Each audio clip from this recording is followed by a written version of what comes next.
is a wonderful girl. I told you. Anambra, please make some noise for her. Yes. Carry your property. Do you know that while she was singing, all the people who play MMM start to cry? The song gets sorrowful too. As she's singing, people come they cry, come make me remember Nigeria film.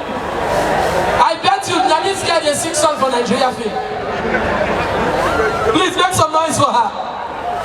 Upurubios Igwe Jenga